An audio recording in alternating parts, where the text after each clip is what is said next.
and welcome to the Unhinged History Podcast, the podcast where two absolute compulsive nut jobs are going to mainline history stories like it's our full-time role, even though we have full-time roles.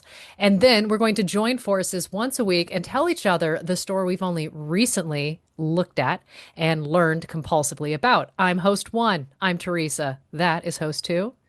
I'm Angie. Yep. And today it is a very special day. Angie has told me she has got a single, and I get to sit back on my keister and do absolutely bupkis. So, in the words of Randy Travis, oh, what a day to be me. I'm I gotta go. I'd never I never thought in my lifetime I was gonna hear, in the words of Randy Travis, come out of Teresa's mouth. That was not on my bingo card. So I think I just won and need to go buy a lottery ticket. Bye, guys. To be fair, there's really only like one Randy Travis song I know, and it's that one. Good for you. I can't say off the top of my head I can think of the name of one, so I guess we're doing all right. I mean, Hmm. success? Question marks? Unless you're Randy Travis and or his Or a estate. huge fan of Randy Travis. We're really sorry. I'm a big fan of Tim McGraw and Garth Brooks, though. If you need to know that I like country music, it's Tim McGraw and Garth Brooks. All right. Well, I mean, Hmm. look, you've got today. I've got a day. Um, my story is definitely a palate cleanser. Oh, so it's one nonstop palate cleanser. So we're gonna head It into the is just first week of March. chaotic. We're gonna go with chaotic. I am just gonna get into it and tell you that I'm going to tell you the story of Major Anders Lassen. Are you ready? Is he a Dane? Yes, I he know is. this story. I have almost told you this story. I panicked and was like, I have to tell her this story first. Damn it. Are All right, well, I am prepared for this because you? this man is, you remember how I said that there are two books called, like, very similarly named, The Ministry of Ungentlemanly Warfare, and one of them is Mm-hmm. Churchill's Ministry of Ungentlemanly Warfare? He's one of them. Mm-hmm. Yes. One of my sources is the Ministry of Ungentlemanly Warfare. I am so excited about this. Carry on. Okay, so my first source is an article called The Terrible Viking. It is on combatarchives.com by Matthew Camarelli from April 28th of 2024. How the Terrible Viking became a British war hero and a Victoria Cross recipient. Another one from the Coffee or Die website by Matt Freitas in 2021.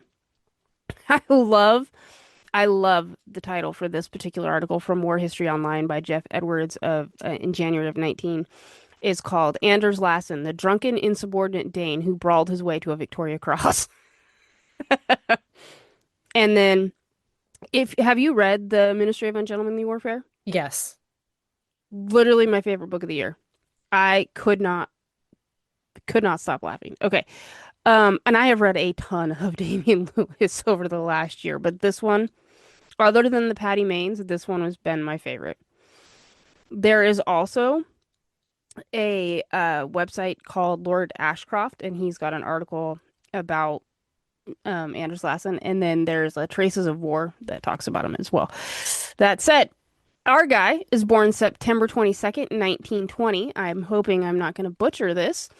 At Hovingsgard Estate near Mern, Zealand in Denmark. His parents are Emil Victor Stau Lassen and Suzanne Marie Singh Lassen. He is the oldest of three siblings and thoroughly, thoroughly enjoyed his childhood home adventures. This is like a wealthy aristocratic family with super strong military ties. Like his great grandfather and uncles were killed fighting the Prussians in the Second Schleswig War, which I had not heard of, so I'm gonna have to look that up.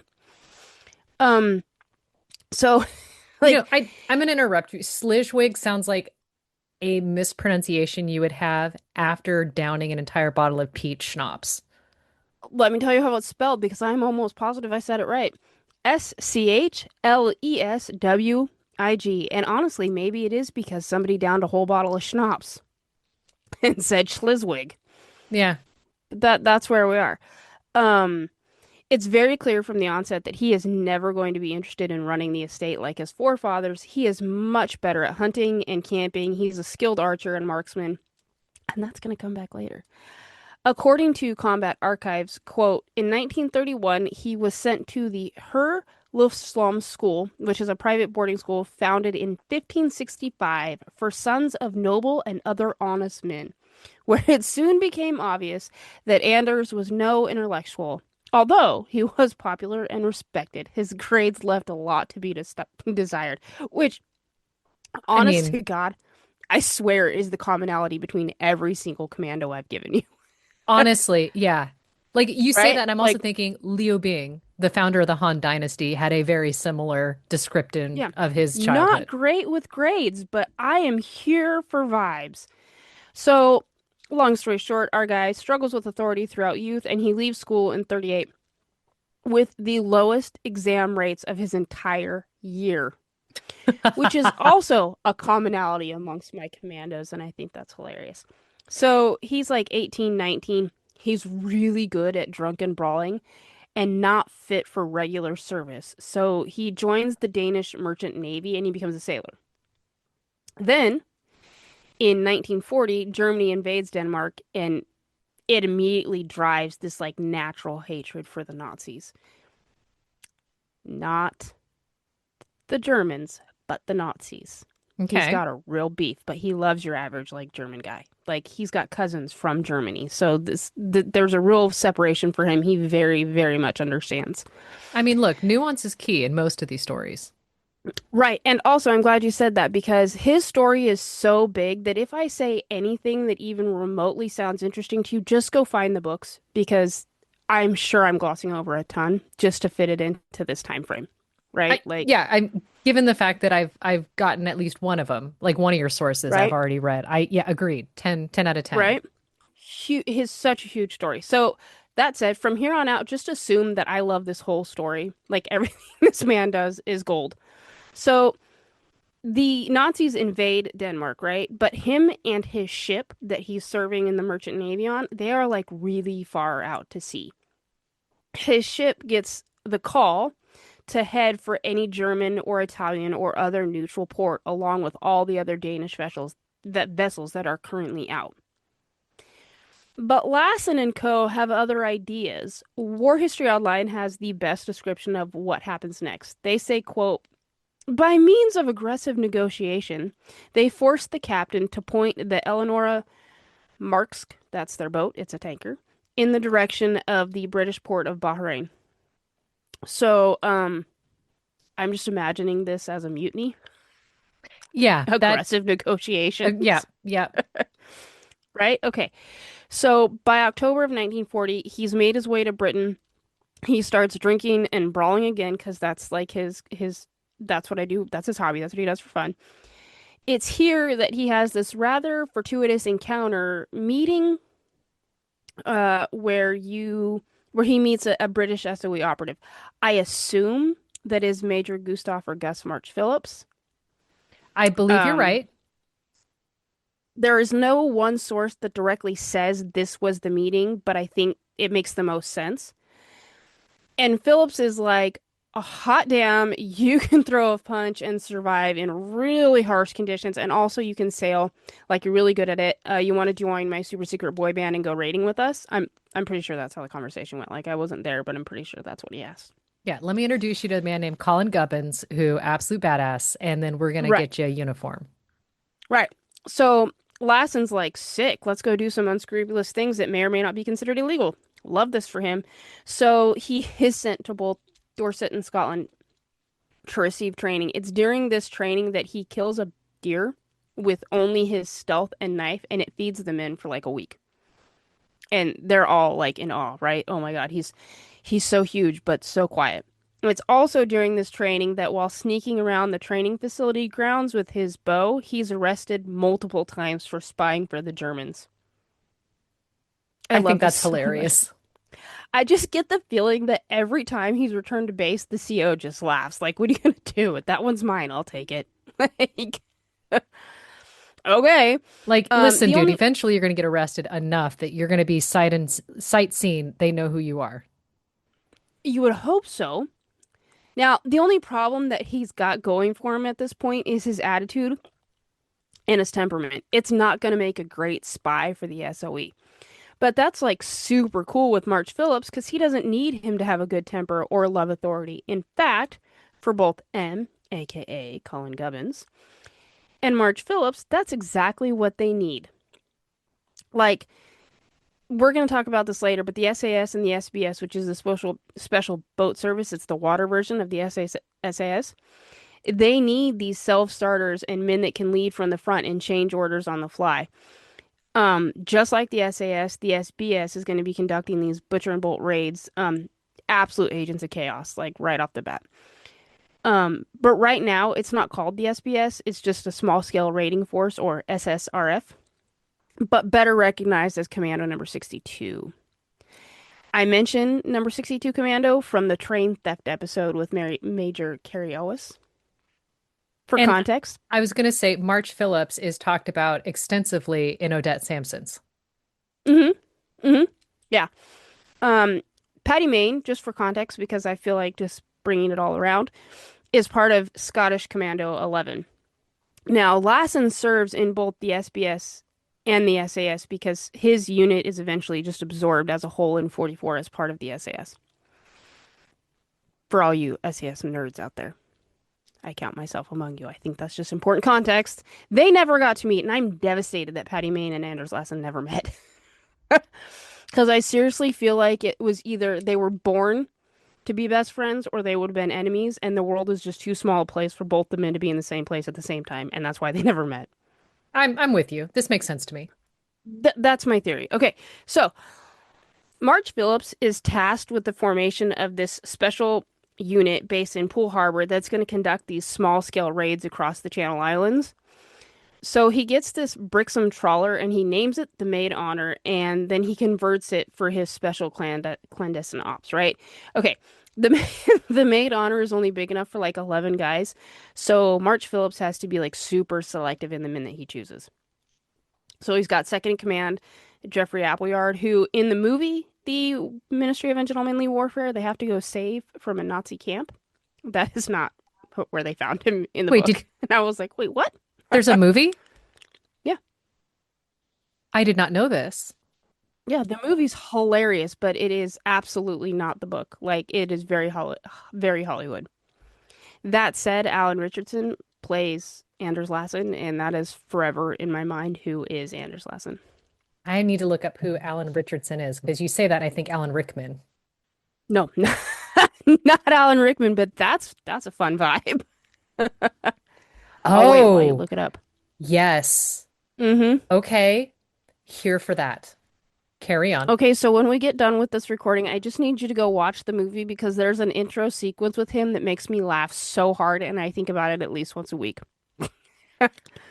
So, Anders Lassen, after Jeffrey Appleyard, is chosen for his natural abilities and the fact that he is a skilled sailor, right? Like, these are all things March Phillips and his men need.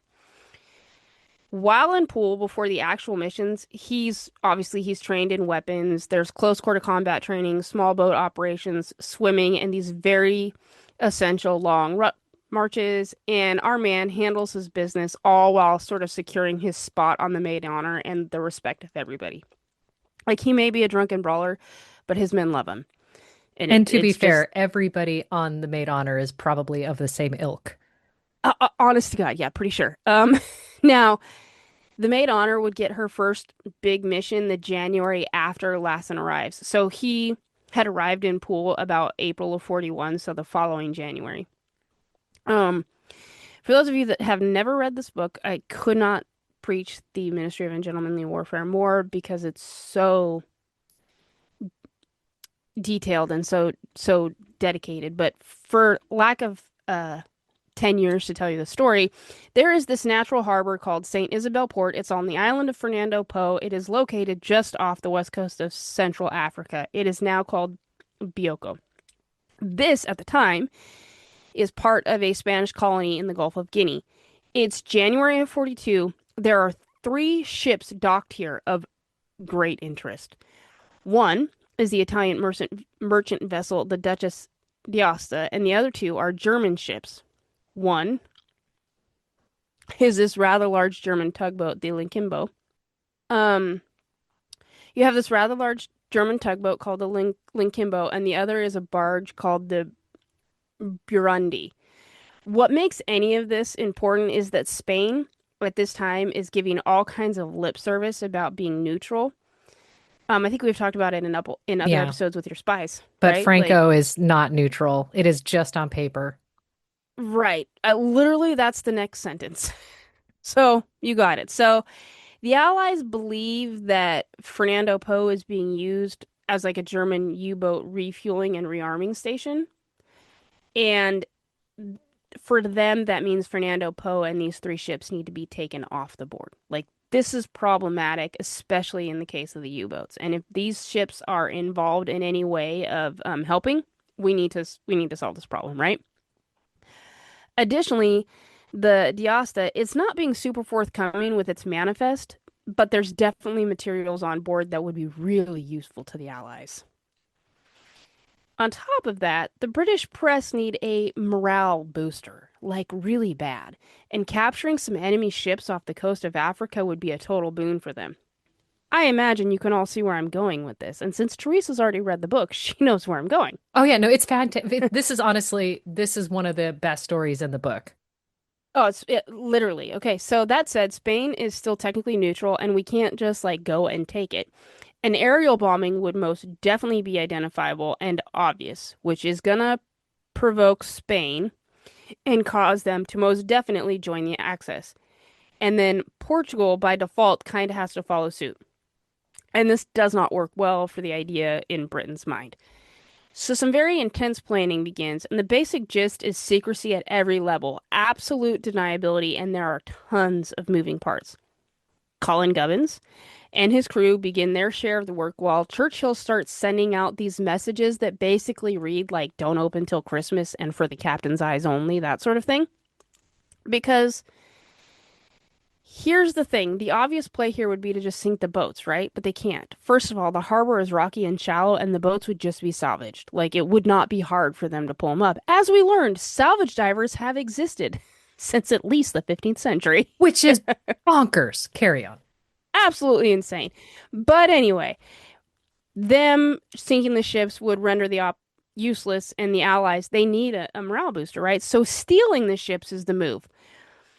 But like these ships have crews, so there's that we have to take into account.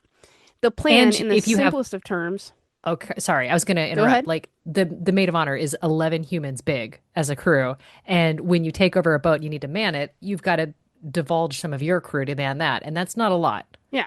Carry on. So for for a little bit of planning on this part, the maid honor does only host 11 people. However, between Colin Gubbins and Churchill, they have built a force that can help them. And each member of this force, whether you're part of the land operation or part of the water operation, only knows they're part of the operation for that complete deniability. So, the plan, in the simplest of terms, will be to send a small scale raiding party that can not only blow the anchor chains, right, because they're anchored in the harbor, but then actually sail the ships into the open ocean while dealing with any recoil from the boat's actual crew that are still on board. So, two things happen. Like I said, Colin Gubbins puts together this team of land-based agents that plot this party to keep as many of the sailors, commanders, like the officers, off their ship. So the hope is whatever's left on the boat can be easily dealt with. So that's the gist. Enter March Phillips and his men. Let me just read you what Damian Lewis writes about this moment because there's almost no better explanation. He says, quote, "Accordingly, there needed to be a plausible explanation as to how on earth two German and one Italian ships has fallen into British hands. Working closely with Ian Fleming, the SOE's liaison at the Admiralty, and the future author of the James Bond books, M set about coming up with just such a ruse. The cover story finally agreed upon by M, Fleming, and others in the know consisted of several sophisticated and interlocking elements. The British destroyer HMS Violet, stationed in the West African port of Lagos in Nigeria, would steam into the Gulf of Guinea to intercept the three vessels once they had been cut out of port. It would be claimed that the Italian and German crews had mutinied, severing their own anchor chains and sailing away of their own accord. Officially, Violet would seize the ships and their crew in international waters and escort them into British custody at the Lagos harbor. Need to know and convincing theater was absolute paramount with this element of the cover story. The captain of HMS Violet would be given sealed orders for his eyes only and told to open them once at sea. He wouldn't know the nature of his mission until he had embarked on it. The entirety of his officers and his crews would be left believing they were tasked to intercept a genuine enemy flotilla, and heavily armed boarding parties would be sent to disarm and subdue all aboard. That includes all of our men from the Maid Honor that are aboard these ships. Once the three ships had been seized, the captain of the HMS Violet was to send a coded radio message, postmaster successful, that would trigger the next stage of the cover story to be orchestrated from London. The BBC would broadcast the story in English, Spanish, and Portuguese based upon a press release issued by the Admiralty. It would detail how three enemy vessels had been intercepted by a Royal Navy warship. The crews had mutinied due to poor pay and conditions in Fernando Po, and the vessels had been seized as prizes of war. So that's what's supposed to happen. And essentially, that is what happens. Stuff happens along the way, though. I'm here for the stuff. Basically, it goes like this. At around 11:30 p.m. on January 14th, the two tugboats that are with the Maid Honor roll up to Santa Isabella Harbor with their boarding teams already on deck. Their faces are painted black because we are going in under the cover of night. One of the key elements here is that the party that's being hosted in the harbor city, that's like in full view of what's going on with these ships, Fernando Po turns the electricity off every night at a certain hour. But the hope is that the lights they use when the power is down will be bright enough to block out anybody from seeing out into the harbor. So the land party has to handle that. Like, Yep. you have to keep those guys occupied. So they're a whole nother story. So they launch kayaks from one of the other vessels called the Nuneaton toward both of the Linkimbo and the Bruandi.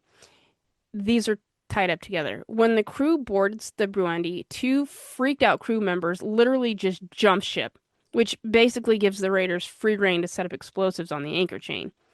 They then pull the Nuneaton up next to the Linkimbo to tug the two ships out. So this one's going to tug the two.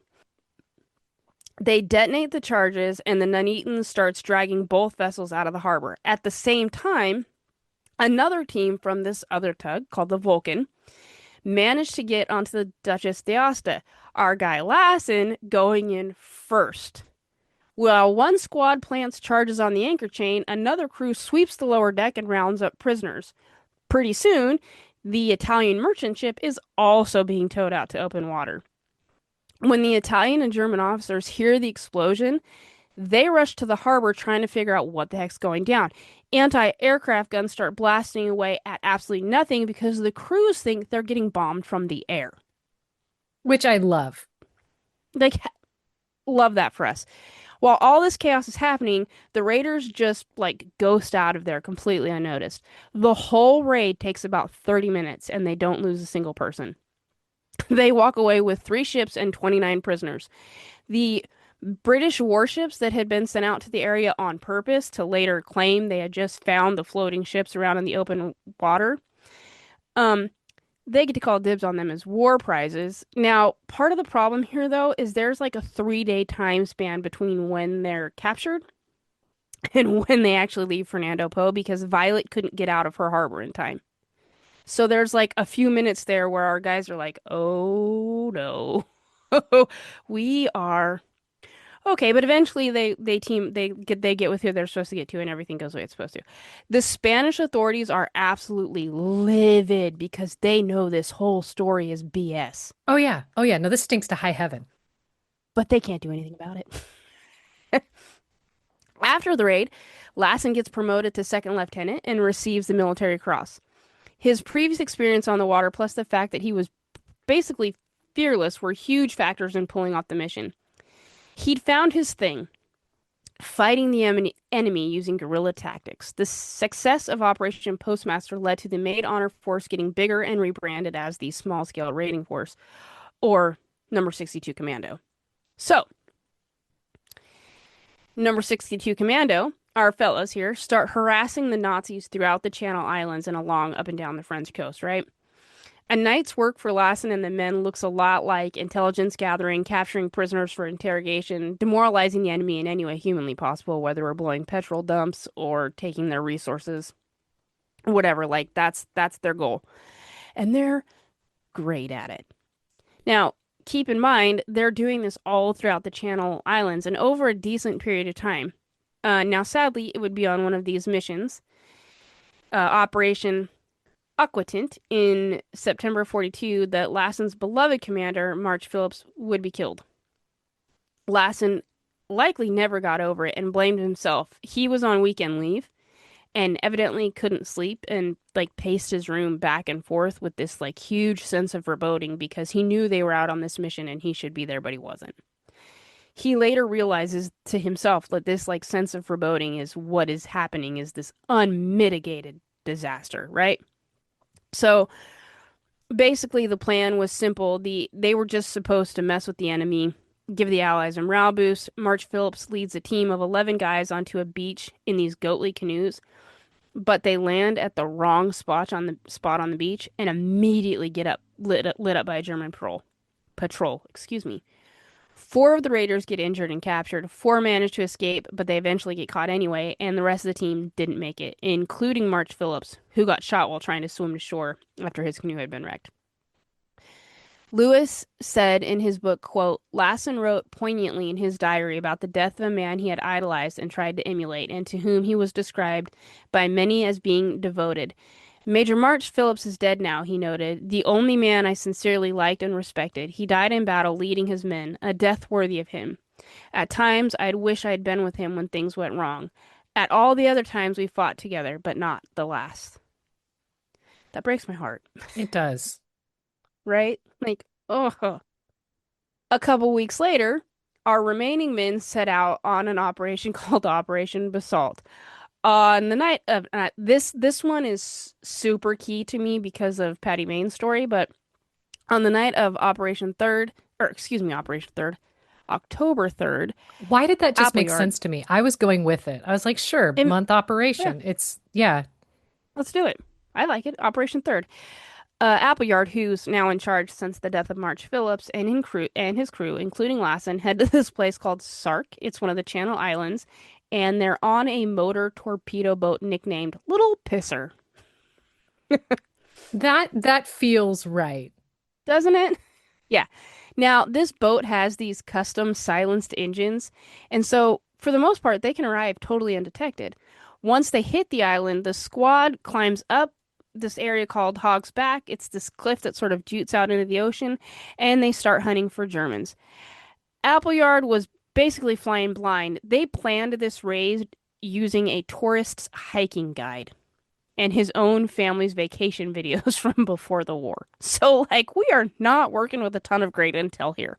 But you look at like the war effort, like look at Odette Sampson's story. She was recruited to be a spy because the War Department said, "Hey, if you've got pictures from your holidays on the French coast, send them to us so we can use this for intel." I mean, it makes sense, but it makes me laugh that their map is a hiking guide. Yeah, this is the Atlas Obscura to your Yeah, war. the farmer's almanac, if you will. So the first buildings they search are empty. They keep moving until they reach this isolated cliff house called La Esprelli. I think I pronounced that right. La Esprelli. They broke in and they wake up a British woman named Mrs. Frances Pittard, who thought the uniformed men with blackened faces were firefighters. Once she realized they were British soldiers, she gives them all the intel on the island, including where to find the enemy. And I'm sure she made a mean cup of tea for them as she did and toddled around the house.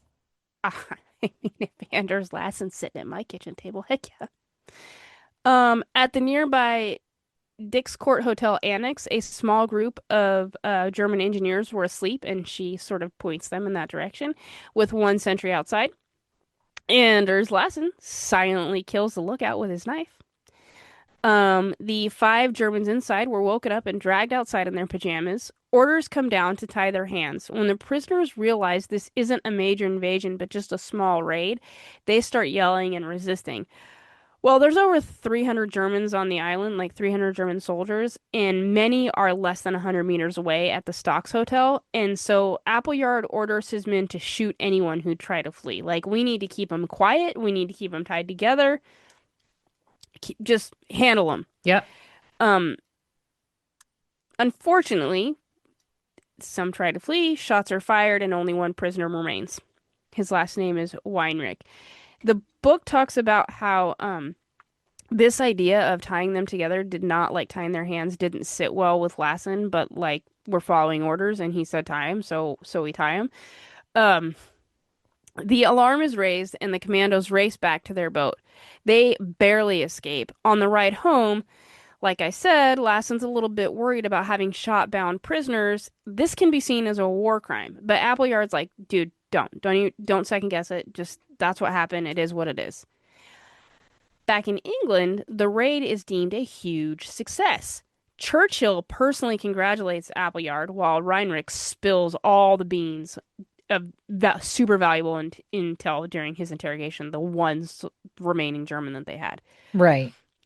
On Sark, the Nazi propaganda machine, it like goes into overdrive, and it's calling the commandos war criminals. Islanders, including Mrs. Pittard, who had helped them, face deportation to Germany, and most significantly, the raid triggers Hitler's infamous commando order on October 18th, 1942, decreeing that all captured Allied commandos, in uniform or not, will be executed on site as terrorists. This is the commando order that SAS 1 and 2 in mainland Europe are fighting day in and day out. So when I read like this was where it came from, I was like, "Oh yeah, that makes sense." Like this checks. Okay. And I love knowing my guy Lassen is a part of it because it checks. Well, and the stories seem to link up, and you're able like, oh my God, I now know. I mean, the fact that we've Yeah. said March Phillips in multiple episodes, and we're able to Yeah. kind of put together his entire crew. Right. And I love how, for me, I love that every story connects to something else and it makes the world a smaller place. You're like, oh, yeah, hey, huh, we talked about that in episode 22. Oh, we talked about her in episode blah, blah, blah, but it was about this. Like, it's so fun for me. So, while I mentioned earlier, while on Sark, Lassen had to kill a man with just his knife, that left him super troubled. He said in his diary that, quote, this was the hardest and most difficult job I have ever done. Used my knife for the first time. His personal diary was intended to go to his mother should anything happen to him, and it seems poignant to say that was his last entry. Also, because he's often seen as this sort of man who's like full of hatred and wants to brawl everyone, especially the Germans. Like I said earlier, it's not that he hated the Germans, he hated Nazi elitism, and he hated how his home of Denmark had fallen and been, subjugated, and he would have fought anyone over it. But this knife killing was like kind of, I think, where he was like, oh, hmm, It's it's super dirty, you know? yeah, I can only imagine being up close and personal like that. It was very, personal. yeah, yeah. It put a different spin on it. And before then, he was able to maintain distance if somebody were dying. Yeah, I think it's the same thing. And I think for him, it was also realizing that, like, I just killed a soldier. He might not have been a Nazi. Like, he might have just been a man doing his job, you Yeah. know? And I think that's when that realization hits you that they don't all believe this. Some of them are just soldiers doing their job. Um, that's probably where a lot of between the two, the intimacy of the moment and realizing like that could have just been his cousin, were probably hard moments for him. That said, in early 1943, number 62 Commando is disbanded. I'm unclear if it's because of the raid on Sark or that the higher ups had other ideas of what to do with these fine fellas. But its members are dispersed among other formations. Some of the men are sent to the Middle East to join the SBS, which is a special boat squadron, with the newly promoted Lieutenant Lassen included. As I mentioned earlier, the SBS comes out of the recent shakeup of the 1st Special Air Service, which is my great love.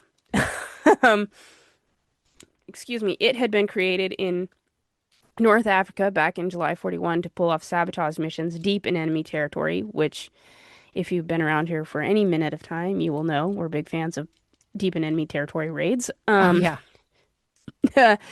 The group gets split up into two now. So you have the Special Raiding Squadron, which is the SRS. This is part of like Patty Main and his lot. And then you have the SBS, which is going to be led by Major George Jellicoe. And I just need you to say real quick for fun, because it's such a fun word to say, the Earl Jellicoe. Earl, to be of nobility, Angelico. Yes, Earl Jellicoe. The Earl Jellicoe had met Lassen in London. For the record, there's a cat that hangs out in my backyard. I've named the Earl Jellicoe because it's such a fun word to say, and my kids have to hear it all the time. Anyway, the Earl Jellicoe had met Lassen in London just after the Sark raid and personally requested him to help shape the SBS. So Lassen was flown to Cairo, and Appleyard joins them a little while later with 50 of their men by sea. So he's not working an entirely new unit. A lot of these guys have been together for a long time and they'll stay together, right? Oh, hopefully I'll get there in just a minute. There's a Riley that's involved, and he serves as Lassen's bodyguard, which I think is hilarious. And I'm only bringing this up because I didn't put him in my notes, but I love Riley. Lassen does not need a bodyguard. And at one That point, I forgot that he had one if I knew that to begin with. right at one point in the middle of a fight later in the story, like I said, I don't remember if I mentioned him or not, but he accidentally shoots Lassen. Lassen's like, "You're kind of a crap bodyguard." But anyway, I that just hit me that I was like, oh my gosh, I haven't talked about Riley at all. Anyway, okay. So by this point, all the Allied forces, they're gearing up for D-Day, right? And the center for all this small scale raiding moves from North Africa to the Mediterranean. So like this for me, again, watching all the like gears click into place, Patty Main and his men are working their way to and through Sicily, while the SBS and Lassen and his men are like roaming the Mediterranean and the Aegean Islands and Greece and all of that. So like it's really fun for me to see all the moving parts of how the Allied forces worked together during this Hmm. time. Absolutely wild without text messaging. Like insane. We can't even get a group of adults together in the same room at the same time, but somehow they were able to pull this kind of stuff off.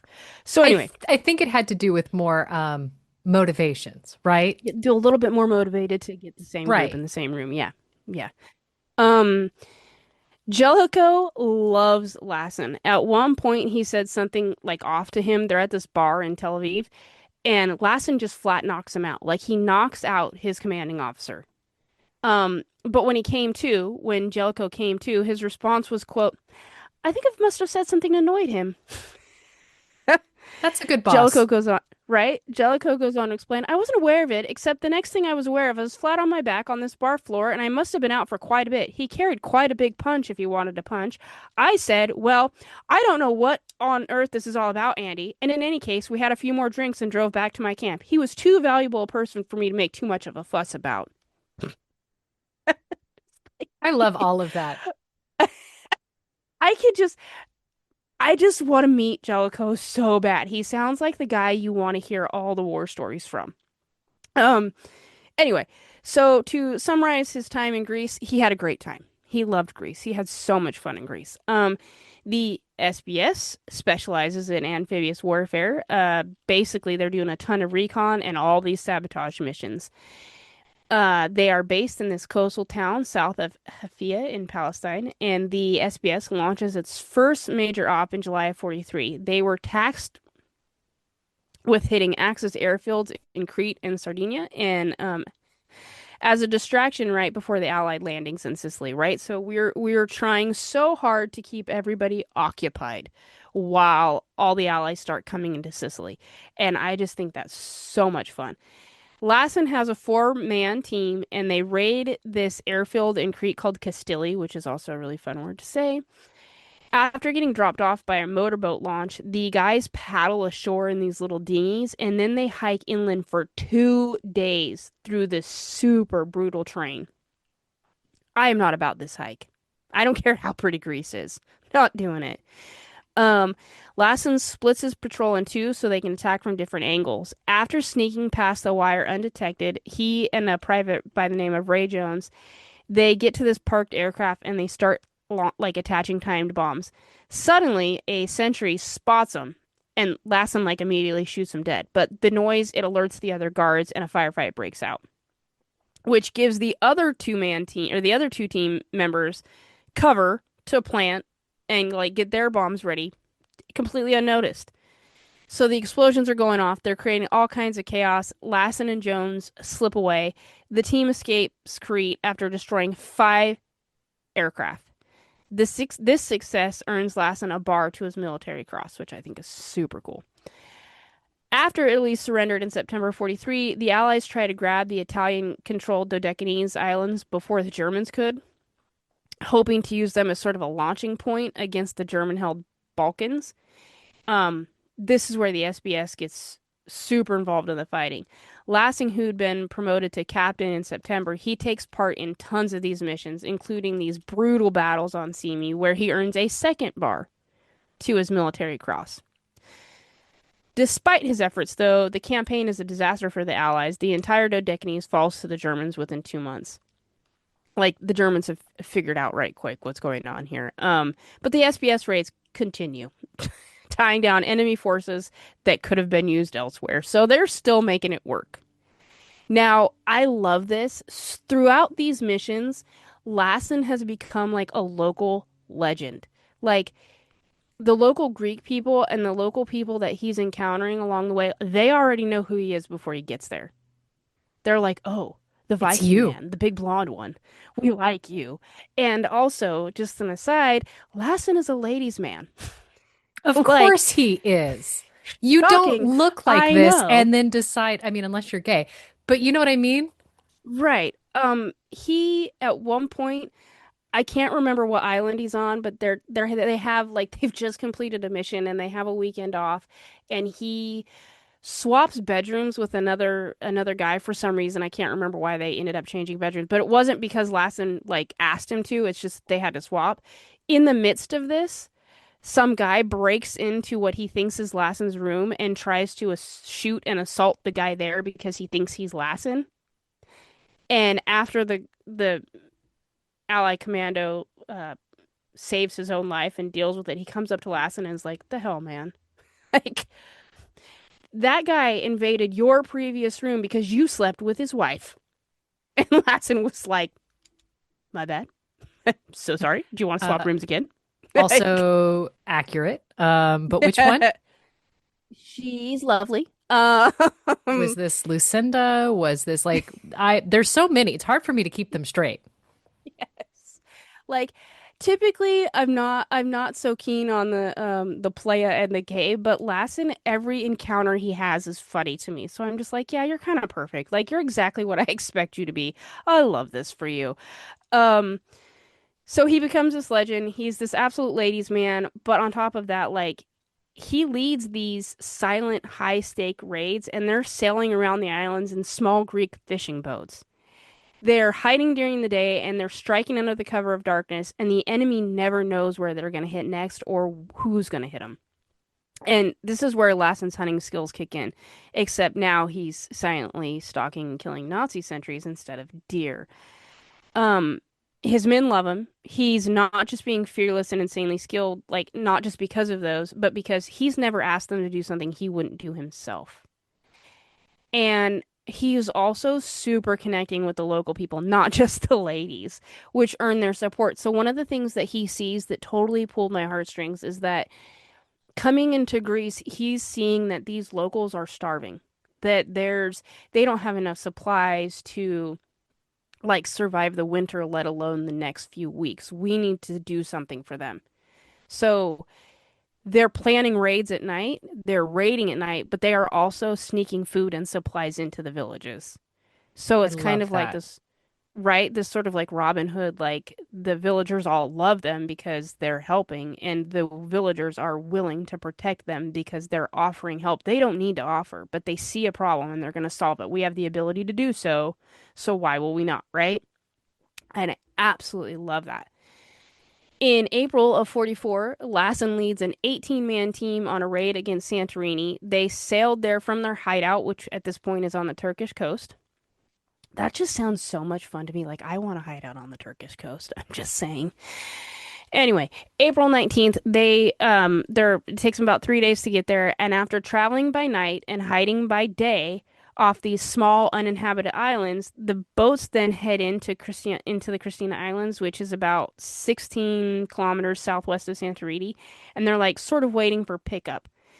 Lassen splits his forces into three groups. One's to hit the barracks, another's to capture the German commanding officer at his residence, and the third is to take out the radio station. So we're busy. We got stuff to do today. Right. In the early hours of April 24th, the raid kicks off. Lassen leads the assault on the barracks. Most of the 35-man garrison wiped out. In this event, two of the SBS men are killed. The attempt to grab the German CO fails. He manages to escape, but they are successful in blowing up the radio station. The raiders get away from Santorini after being picked up by their boats and dodging enemy aircraft that hunt them over the next couple days. When Lassen gets back to base, he gives his mission report, so on and so forth. The following month, another raid goes down on this area called Paros, where it's targeting an airfield that's being built. Later, on May 16th, Lassen and his 12-man team, with help from local resistance fighters, because this whole time they've had like local guides and local like linguists to help them maneuver the area that they're in. And these guides, whether they have any skill in fighting or not, like beg to stay with them. Like, just hand me a gun, sir. I can do it. And so Lassen often finds himself with like, I guess we got a new Greek. I like this, Like, truly. right? Like, I think it's awesome. And honestly, like, he sees, these Greeks see these foreigners fighting for them. And so, yeah, we can fight too, right? Like, we can do this. We've got help. We can handle this. And I just think that's so cool. Now, in this particular mission on May 16th, their goal is to hit the airfield, destroy the communications equipment, and take out any enemy soldiers, including their German commander. They also grab important intel on the island's defenses. In this particular case, their Greek guide, Nicholas Stellas, or Nico, gets captured by the Germans and he is publicly hanged. 125 other men from the village were also marked for execution, but the island's new German commander decides not to go through with those part of the reprisals, which I guess is nice, but also probably because he was very fearful of how we got there in the first place. Yeah, because you shit the bed, everybody hates you, and now they're joining against you. Maybe let's don't. Maybe let's don't. In July, the SBS goes back to Simi where they had already fought some pretty brutal days. Good Lord, that was hard to say. So this is a combined operation with the Greek Sacred Band, which I know nothing about. I'm gonna have to look up. I was like, I'm sorry, what? That's on my mental list of things to check. So if you know something about them, I'm here. Tell me. I'm so curious. This is a bigger raid that results in 21 Germans killed and 151 captured. They also sank an S-boat, two ferry barges, and 19 German kayaks, while destroying all sorts of other enemy military infrastructure. Allied losses were 8 wounded and 2 drowned. The Simi raid was the last of its kind in the Aegean for the SBS. By August of 44, the unit had relocated to Italy to prep for attacks on targets in Yugoslavia. On August 30th, Lassen leads a sabotage mission against a railway bridge at Karsoveci. The bridge gets blown up successfully to make the German retreat from Greece and the Balkans even harder. So, like, you need to go. We are kicking you out. Despite finishing their objective, Lassen's team runs into some forces. One of his men is killed and two others are captured. The rest of the patrol makes it back to their area. It's called Bari. And Lassen delivers another one of his legendary after action reports with, "We landed, we reached the bridge, we destroyed it." And if I'm not mistaken, he was known for giving these reports that were super succinct, command hated, because they want the details, they want the tea. And he's like, we Done. arrived, we shot people, we accomplished goal. Amen. Deuces. Yes. And I can only like on the one hand, if I was his commander, I would be like, "Son of a bitch, could you just tell me what happened?" But then on the other hand, I'd be like, "Thank you for that. That was a nice text. Yeah. Appreciate you." They go back to Greece for a little while, so because the German grip is like sort of weakening by the day. And the next month, Lassen and his unit help liberate Athens. On October 29th, he leads the first British force into Saloniki. This is Greece's second largest city. The Germans were about to destroy the harbor and the fuel depots, and even though he only had 50 of his men with him, he convinced the Germans he was a way bigger landing force, and he makes them bail on the city without doing any of their sabotage. Like, they think the whole army's coming. Bye! Between December of 44 and February of 45, Lassen serves as the governor of Crete because you know what? At this point, I'm just doing side quests. It's just resume builders at this point. Yeah, like whatever. Okay. Here is where his small force contains like a 13,000 strong German garrison that he has pulled back into this very small little pocket. He is also trying to manage all the rising tensions between the left ring and the white ring Greek partisan groups that are there. And things between the factions, they get worse, and Lassen's men get attacked not just by communist partisans, but also the civilians. Two of his guys are killed in an ambush, and I'm going to say he's probably pretty relieved when in February the SBS gets sent back to Italy to keep fighting the Germans. Like, politics is not his jam. He is No, not here no. for it. He's here for the bar fight, and there's not a ton of bar fights at these Yeah, I mean, meetings. politics would be way more fun, honestly, if there was more bar fights involved. I'm just going to say it. On April 1st, 1944, the 2nd Commando Brigade launches Operation Roast, and I'm hoping I'm going to pronounce this right. I've been trying all week. This is Lake Comacchio. It's in northeastern Italy. This lake is gross, by the way. Like, I don't know if you remember this in the book, but the description of this lake is rough. Like, I kept picturing Throne of Glass. Or, yeah, like, oof, we're Mm. rough. Okay. Yep, yep. Yeah. Okay. So this is the opening move in the Allies' 15th Army Group's like big spring offensive, like their offense to push Germany out of Italy. And it's meant as more of a diversion to pull German reserves away from like the main attack that's going to come through. So on the night of April 8th, April 9th, Lassen gets orders to lead an 18-man patrol on a raid along the northern shore of the lake. And their job is to make it look like a major landing is happening. This is another one of those like fake out operations that they're so good at, right? After landing, the team finds itself on this narrow road. It's got water on both sides. Lassen leads the patrol with two scouts out front, and then soon German sentries challenge them. Even though they try to play it off like they're local fishermen, a machine gun position opens fire on them, followed by two more seconds later. Lassen immediately goes into action, taking out the first position with grenades, while the rest of his guys, they're like providing cover fire. He charges through the storm of bullets to silence the second position as well. By this point, his patrol has taken casualties and their firepower is seriously reduced. They are still under fire, and Lassen rallies his team before personally charging the third position. He keeps throwing grenades until he hears shouts of surrender. So, okay, they're putting up the white flag. He then moves forward to capture the enemy soldiers when yet another machine gun opens fire, hitting him with fatal wounds. As he goes down, he manages to throw one last grenade that injures some of the men manning the final position, and this leads his men to be able to rush in and take it. Their ammo is almost gone. His men realize they have to pull out, and they try to carry him. He's dying. He knows it. He orders them to leave him behind. He refuses to be evacuated because he believes it's going to impede their withdrawal and endanger further lives. I Four knew SBS this men was died during coming. this raid, right? Four died during this raid, including Lassen. He was just 24 years old. He died fighting for his adopted country and for freedom weeks before the Allied would witness victory, which breaks my heart. During his final battle, he'd taken out 3 enemy positions, silenced 6 machine guns, killed 8 men, and captured 2 more.